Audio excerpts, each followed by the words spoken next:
بسم الله الرحمن الرحيم. الحمد لله وكفى وسلام على عباده الذين اصطفى. أما بعد، فعن أبي محمد عبد الله بن عمرو بن العاص رضي الله عنهما قال قال رسول الله صلى الله عليه وسلم: لا يؤمن أحدكم حتى يكون هواه تبعا لما جئت به. حديث صحيح رويناه في كتاب الحجة بإسناد صحيح. حمد و صلات کے بعد آج اربعین نویہ کی ہمارے ساتھ 41 نمبر کی حدیث ہے۔ حدیث کے راوی صحابی رسول عبداللہ ابن عمرو ابن عاص رضی اللہ عنہما ہیں، جن کی کنیت ابو محمد ہے۔ یہ وہ صحابی ہیں جن کے والد عمرو ابن عاص رضی اللہ تعالی عنہ بھی صحابی ہیں، گویا کہ باپ بھی صحابی اور بیٹا بھی صحابی، دونوں کو اللہ کے نبی صلی اللہ علیہ وسلم کی صحبت کا شرف حاصل ہے۔ اور ایک روایت کے مطابق کہ انہوں نے اپنے والد سے پہلے اسلام قبول کیا ہے، گویا کہ یہ اپنے باپ سے پہلے اسلام قبول کیے ہیں اور اپنے والد سے 11 یا 12 سال صرف چھوٹے ہیں، یعنی گویا کہ ان کے والد نے کم عمری میں شادی کی تھی اور ان کی ولادت ہوئی اور اپنے والد سے عمر میں کافی بہت ہی کم مدت کے چھوٹے ہیں۔ صحابی کے بارے میں بتایا جاتا ہے کہ یہ صحابی اپنے والد صاحب کے ساتھ مصر میں تھے، اور جب انتقال ان کے والد کا ہو گیا تو مصر کے بعد یہ شام منتقل ہو گئے، اور شام کے بعد پھر مکہ آئے اور مکہ ہی میں ان کا انتقال ہوا تقریباً 65 سال کی عمر میں۔ 65 سال کی عمر میں ان کا انتقال ہوا۔ تو یہ صحابی ہیں، ان کے والد بھی صحابی ہیں رضی اللہ تعالی عنہما۔ یہ حدیث جو ہمارے ساتھ آج ہے، یہ حدیث تو اپنے سائز کے اعتبار سے بڑی ہی مختصر ہے، لیکن اہل علم اس حدیث کے بارے میں کہتے ہیں کہ پورا اسلام اس حدیث کے اندر لا کر بند کر دیا گیا ہے، گویا کہ یہ حدیث پورے اسلام کی تعلیمات کو شامل ہے،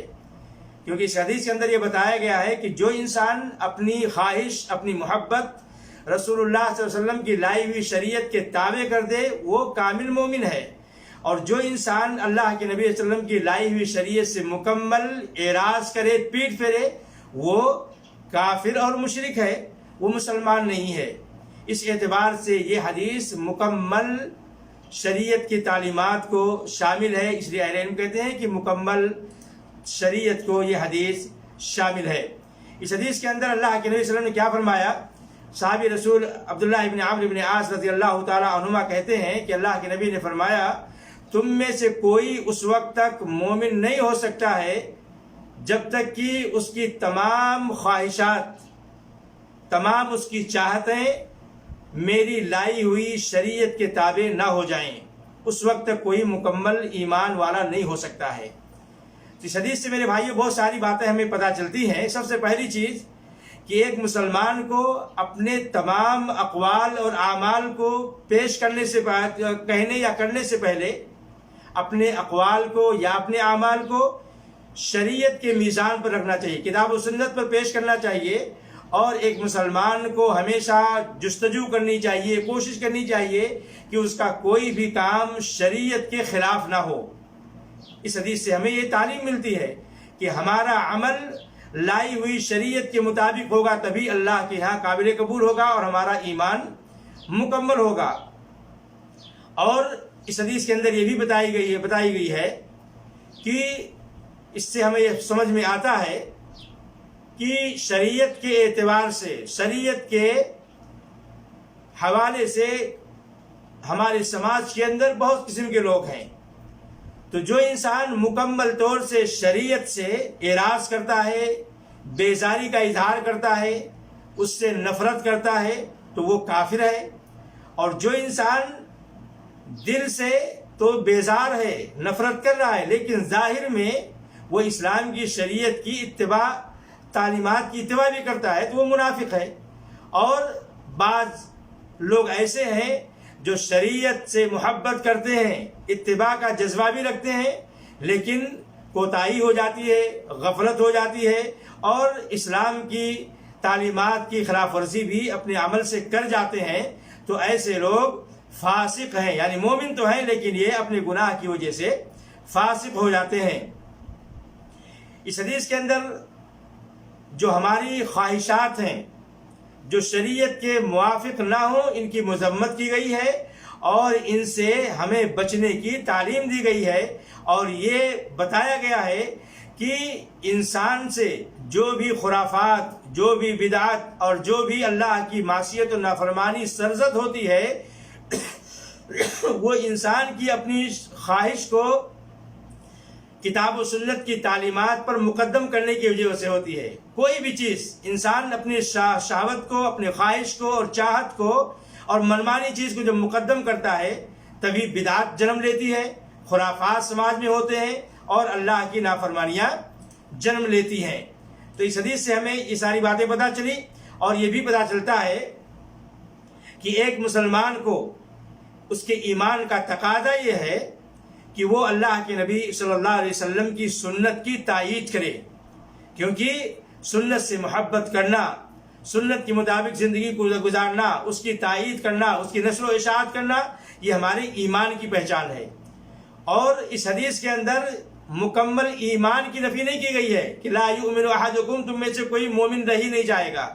یعنی اس میں کامل ایمان کی نفی کی گئی ہے، مجرد ایمان کی نفی نہیں کی گئی ہے کہ جو انسان اپنی شریعت کی لائی ہوئی تمام تعلیمات کی خلاف ورزی ہے، کچھ تعلیمات کی خلاف ورزی کر رہا ہے، نافرمانی کر رہا ہے، تو وہ مسلمان ہی نہیں رہ جائے گا۔ ایسی بات نہیں ہے، یہ اہل سنت والجماعت کا منہج نہیں ہے۔ اہل سنت والجماعت کا یہ منہج ہے کہ انسان کا ایمان گھٹتا اور بڑھتا ہے۔ تو جب انسان گناہ کرتا ہے تو اس کا ایمان گھٹ جاتا ہے، جب انسان نیکیاں کرتا ہے تو اس کا ایمان بڑھ جاتا ہے۔ تو اس حدیث سے ہمیں یہ بھی پتہ چلا کہ ایمان گھٹتا اور بڑھتا ہے،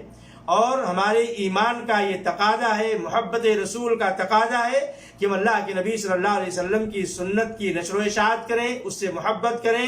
اور اپنی تمام خواہشات کو، چاہتوں کو، محبتوں کو اللہ کے نبی صلی اللہ علیہ وسلم کی لائی ہوئی شریعت کے تابع کر دیں۔ یہ ہمارے کامل مومن ہونے کی پہچان ہے۔ تو معلوم یہ ہوا کہ اس حدیث کے اندر مجرد ایمان کی نفی نہیں کی گئی ہے کہ ایسا آدمی مومن نہیں رہ جائے گا۔ تو خلاصہ یہ نکلا کہ یہ مکمل اسلام کی تعلیمات کو یہ حدیث شامل ہے۔ ایک مسلمان کی ذمہ داری اور اس کے ایمان کا تقاضا یہ ہونا چاہیے کہ جب بھی کوئی کام کرے اپنے عمل کو قرآن و سنت کے ترازو پہ تولے، اور کوشش ہو کہ اس کے تمام اعمال کتاب و سنت کے تابع ہوں، اور جو بھی خواہش، جو بھی چاہت اور جو بھی خواہشات اس کے کتاب و سنت کے مخالف ہے، اس سے مکمل طور سے ایک مسلمان کو گریز کرنا چاہیے، پرہیز کرنا چاہیے، اس سے بچنا چاہیے، اور ہمیں اللہ کے نبی صلی اللہ علیہ وسلم کی سنت کی تائید اور اس کی موافقت کرنی چاہیے، اس کی نشر و اشاعت کرنی چاہیے۔ اور یہ ہمارا ایمان اور عقیدہ ہونا چاہیے کہ ایمان ایک ہی لیول پہ نہیں رہتا ہے، ایمان گھٹتا اور بڑھتا ہے۔ یزید بالطاعہ وینقص بالمعصیہ، اللہ کی اطاعت، عبادت، نیکی، تلاوت قرآن، ذکر و اذکار اور خیر کے کام کرنے سے ایمان بڑھ جاتا ہے، اور نافرمانی کرنے سے، معصیت کرنے سے، گناہ کا کام کرنے سے ایمان گھٹ جاتا ہے۔ تو میرے بھائیوں، یہ حدیث جوامع الکلم میں سے ہے، جو بہت ہی چھوٹی حدیث ہے، لیکن معنی کے اعتبار سے اسلام کی مکمل تعلیمات کو یہ اپنے اندر سموئے ہوئے ہے۔ اس حدیث کے مطابق ہمارا عمل ہونا چاہیے، اور ہم اپنی تمام خواہشات کو کتاب و سنت کے تابع کر دیں۔ یہی ہمارے کامل مومن ہونے کی پہچان ہے۔ اور جو انسان جتنا کوشش کرے گا اس دنیا کے اندر نیکیاں کرنے کی، اس کا پھل قیامت کے دن اللہ تعالیٰ اس کو ضرور عطا فرمائے گا۔ اللہ سے دعا ہے کہ مولا ہمیں اس حدیث کی روشنی میں اپنی زندگی گزارنے کی توفیق عطا فرما، ہمیں جناب محمد رسول اللہ صلی اللہ علیہ وسلم کی لائی ہوئی شریعت کے مطابق اپنی زندگی گزارنے اور اپنی تمام خواہشات کو اس کے تابع کرنے کی توفیق عطا فرما۔ وآخر دعوانا الحمدللہ رب العالمین، وصلی اللہ علی نبینا محمد وعلی آلہ وصحبہ اجمعین۔ والسلام علیکم ورحمۃ اللہ وبرکاتہ۔